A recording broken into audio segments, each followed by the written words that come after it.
दोस्तों, जय हिंद। आज एक अपडेट मिला है केंद्रीय कर्मचारियों के महंगाई भत्ते के बारे में कि शायद वो 4% हो जाए। और जैसा सबको पता लग रहा है कि सरकार ने 8वें वेतन आयोग की घोषणा जो कर दी है, और 8वां वेतन आयोग के लिए जो बैठा दिया गया है आयोग, उसमें क्या होगा उसकी थोड़ी सी झलक। महंगाई भत्ते के संशोधन के लिए AICPI के आंकड़े बेहद अहम रोल अदा करते हैं। जो महंगाई का जो क्या है, सूचकांक कितना है, उसको बोलते हैं AICPI।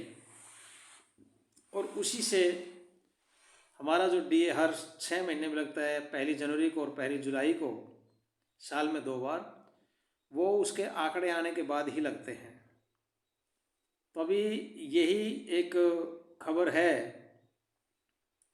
कि जो केंद्रीय कर्मचारियों के नए साल के 1 जनवरी 2025 से जो DA है वो कितना हो सकता है। ये अपडेट सामने आया है। 1 जनवरी 2025 से लागू होने वाले महंगाई भत्ते में बढ़ोतरी, DA हाइक कन्फर्म अपडेट हो चुकी है। महंगाई भत्ते को लेकर all India consumer price index AICPI के आंकड़ों से DA बढ़ोतरी का संकेत साफ हो रहा है, रास्ता साफ हो रहा है। और आइए आंकड़ों के कैलकुलेशन से जानते हैं DA बढ़ोतरी का गुणागणित। जैसे बताया कि महंगाई भत्ते के संशोधन का जो AICPI के आंकड़े के बाद ही अहम रोल अदा करता है ये जो, और 7वें वेतन आयोग के तहत महंगाई भत्ते की गणना all India consumer price index के आधार पर ही होती है। 6 महीने के औसत आंकड़ों से DA में वृद्धि कन्फर्म होती है। वो कितनी होगी कितनी नहीं, वो जब AICPI का इंडेक्स आ जाता है उसके ऊपर होता है। वहीं जनवरी 2025 से लागू होने वाले DA के लिए जुलाई से दिसंबर 2024 तक के all India consumer price index के आंकड़ों की जरूरत पड़ेगी। मतलब जो 1 जनवरी का जो DA होगा वो 1 जुलाई 2024 से और 31 जुलाई 2024 तक का जो 6 महीने का जो आंकड़े होंगे उसको कैलकुलेट करके जो बनता है वो जनवरी माह का DA बनता है। तो इसमें इसी से DA में वृद्धि को हरी झंडी मिलेगी। अब इशारा क्या हो रहा है इंडेक्स का, जो AICPI का जो इंडेक्स है उसके जो आंकड़े हैं वो इशारा क्या कर रहे हैं, वो 4% की तरफ कर रहे हैं। पिछली बार ये 3% था, अब की बार ये 4% होने के चांस हैं। केंद्र सरकार के कर्मचारियों और पेंशन भोगियों के लिए 2025 में एक बड़ी खुशखबरी आई है। कर्मचारियों के लिए 8वें वेतन आयोग के गठन को सरकार ने मंजूरी दे दी है। ये आप सभी को तकरीबन पता है कि 8वां जो वेतन आयोग है वो जो हमारा 2026 में लागू होगा, वो अभी उसकी मंजूरी दे दी है और उसका गठन कर दिया गया है और कमेटी उसके ऊपर बैठ चुकी है अपने कैलकुलेशन के लिए। वहीं कर्मचारियों के महंगाई भत्ते के डियर अलाउंस जो DA है उसको लेकर सामने आए आंकड़ों में 4% की बढ़ोतरी की तरफ इशारा मिल रहा है। ये कन्फर्म नहीं कर रहे हैं हम कि भाई 4% बढ़ेगा, नहीं, 4% की तरफ इशारा हो रहा है। हो सकता है इंडेक्स 4% तक पहुंच जाए। इसको लेकर गणना की जा रही है हमारे वित्त मंत्रालय में, और जो होगी किससे, अखिल भारतीय उपभोक्ता मूल्य सूचकांक, जो AICPI जिसको बोल रहे हैं, अखिल भारतीय उपभोक्ता मूल्य सूचकांक। तो इससे ये DA की वृद्धि इसमें से होती है। वेतन आयोग जो 7वां वेतन आयोग था उसके अनुसार महंगाई भत्ते गणना जो AICPI के अनुसार होती है। इससे पहले दूसरे तरीके से होते थे। अभी 7वें वेतन आयोग में ये लिया भी AICPI का जो महंगाई का जो बढ़ने का, ये बड़े बड़े हर एक काफ़ी शहरों से ये महंगाई की दर ली जाती है किस जगह, और हर आइटम जो हमारे खाद्य पदार्थ आदि हैं, जो डेली यूज़ के जो सामान हैं, उनकी जो महंगाई के उनके जो रेट होते हैं वो किस हिसाब से पीछे थे, किस हिसाब से अब की बार है, उनका ये रेट लिया जाता है, औसतन रेट लिया जाता है। ये इसे 6 महीने की औसत महंगाई की दर को आंका जाता है।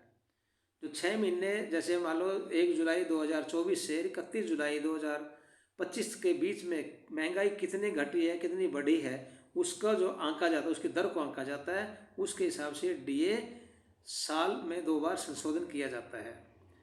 पहली बार के संशोधन में बीते वर्ष के जुलाई से दिसंबर तक के आंकड़ों का औसत निकाला जाएगा। वहीं जनवरी से जून तक के आंकड़ों के आधार पर दूसरी छमाही का औसत निकाला जाएगा। 2 छमाही, एक पहली छमाही होती है पहले 1 जनवरी से 31 जुलाई तक, दूसरी होती है 30 जून तक, और दूसरी होती है 1 जुलाई से 31 दिसंबर तक। दोबारा सुने, पहली जो छमाही होती है वो 1 जनवरी से लेकर के 30 जून तक, और दूसरी छमाही होती है 1 जुलाई से लेकर के 31 दिसंबर तक। जो इन 2 छमाहियों का जो औसतन होता है वो जो है 7th जो पे कमीशन था उसके हिसाब से निकाला जाता है। इसलिए जो जनवरी 2025 का जो महंगाई भत्ता इस बार जुलाई से दिसंबर 2024 तक के आंकड़ों पर आधारित होगा। अब यहाँ पर दिया है नवंबर तक जो आंकड़े आए हैं, अभी दिसंबर का आया नहीं है, दिसंबर का जाकर फरवरी या मार्च में आएगा, तो अभी वो नवंबर तक का आ चुका है। और नवंबर तक का क्या है, all India consumer price index के नवंबर तक के आंकड़े सामने आए हैं। नवंबर के आंकड़े अक्टूबर के आंकड़े के समान ही है, लेकिन महंगाई दर में 0.49 की बढ़ोतरी हुई है, कुछ बढ़ोतरी हुई है। जो नवंबर में जो आंकड़े आए हैं अक्टूबर को बराबरी है, लेकिन बढ़ोतरी डीए में 0.49 की बढ़ोतरी है, जिसके तहत 3% की बढ़ोतरी कन्फर्म हो गई है। तभी तक नवंबर तक तो 3% की कन्फर्म हुई है। वहीं दिसंबर के आंकड़े आने बाकी हैं। दिसंबर में क्या आंकड़े आएंगे उसके ऊपर वो बाकी हैं अभी। और दिसंबर के आंकड़ों में 1% महंगाई दर बढ़ी तो महंगाई भत्ता 4% की बढ़ोतरी के साथ 57% कन्फर्म हो जाएगा। अभी कितना चल रहा है, 53% चल रहा है। 4 बढ़ जाएगा तो 57 हो जाएगा। लेकिन ये कब है, जब दिसंबर का कन्फर्म हो जाएगा। दिसंबर का महंगाई सूचकांक क्या होगा उसके ऊपर ये निर्भर करता है। अक्टूबर 2024 और नवंबर 2024 का AICPI जो था वो आंकड़ा कितने पर रहा है, 144.5, मतलब 144 पॉइंट पर ये रहा है। अभी उम्मीद ये की जा रही है कि जो महंगाई है दिसंबर के अंदर वो बढ़ सकती है, इससे भी ज़्यादा हो सकती है, 144.5 से भी कुछ ज़्यादा हो सकती है। तो चांस हैं 4% डीए के वो आपको मिल सकता है। उसके बाद इसका फ़ायदा क्या होगा, इसका सैलरी और पेंशन में बढ़ोतरी होगी, ये सभी जानते हैं। महंगाई भत्ते के 1% की बढ़ोतरी से भी सैलरी में बढ़ोतरी होती है। महंगाई भत्ता बेसिक सैलरी पर प्रतिशत के हिसाब से लगता है। फिलहाल न्यूनतम बेसिक सैलरी जो 18,000 रुपये पर 53% महंगाई भत्ता मिल रहा है, यानी सैलरी में 9,540 रुपये बढ़कर आते हैं। 18,000 के हिसाब से 18,000 जो बेसिक पे है उसको अगर 53 से हम गुना करते हैं, उसको प्रतिशत निकालें, 53% 18,000 का तो बनता है 9,540 रुपये। क्यों कि 50% होता तो सीधा 9,000 होता, लेकिन 3% है उसमें 540 और जुड़ चुके हैं, 18,54।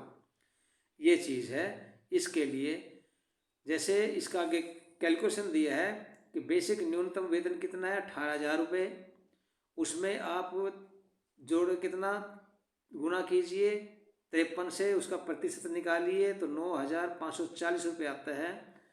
और अगर 57% हो जाता है हमारा तो ये आएगा 18,000 का 10,260 रुपये, मतलब प्रति माह 720 रुपये की बढ़ोतरी होगी। कब से, जनवरी से लेकर तब तक।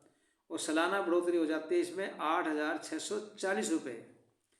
ऐसे ही अगर हम लगाते हैं बेसिक सैलरी 50,000 रुपये, जिसकी बेसिक सैलरी है या बेसिक जो भी है उसमें अगर 53% हम DA लगाते हैं तो उसका 26,500 रुपये उसका DA बन जाता है।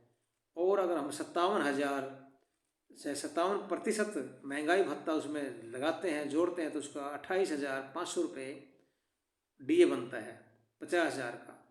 तो ऐसे उसकी जो टोटल होगी, जो पेंशन लगा लो या तनख्वाह है, जो 50,000 और उसमें प्लस कर लो 28,500, तो ये हो जाएगा 78,500। ये हो जाएगा आज की डेट में 50,000 का 76,500 है, तो ये लगा लो इसमें करीब 2,000 की आपकी बढ़ोतरी हो जाएगी। इसी तरह प्रति माह इसमें फ़ायदा जो होगा 2,000 रुपये पर माह का होता है। और सालाना बढ़ोतरी 24,000 रुपये में हो जाती है। अब सज्जन इसकी घोषणा कब होगी ये भी सुन लें। इसकी घोषणा जो होती है, महंगाई भत्ते की बढ़ोतरी की घोषणा आमतौर पर मार्च और अक्टूबर में ही होती है।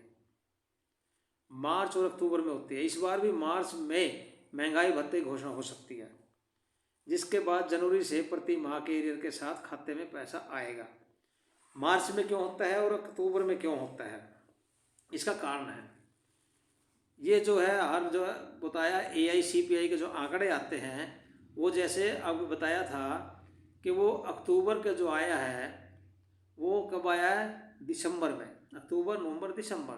अब नवंबर का कब आएगा, नवंबर, दिसंबर और जनवरी। अब दिसंबर कब आएगा, दिसंबर का जब आएगा, दिसंबर, जनवरी, फरवरी। तो मार्च में ये जाकर के डिक्लेयर होगा।